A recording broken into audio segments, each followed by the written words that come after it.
Yummy ani oh. So po na to diri. Ngaon. Nagdaway na ko oh. Ngaon.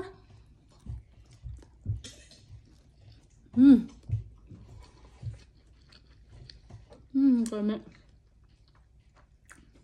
na atong okrang nilapwaan. Ang mga anak kong kaumpog okra. Yan na silang okra.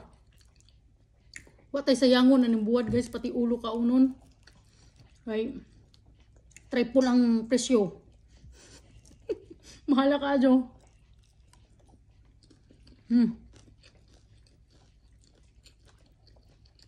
Buntong. Ang palame. Ang to eh. Mga anak kong nga po. Ang ilaha, dili buwad isda ilaha.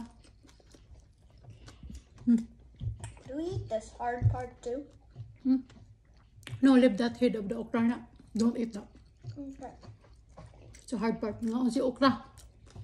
Ang bana, aw. Lahat po siya pang Canadian. Kalami guys.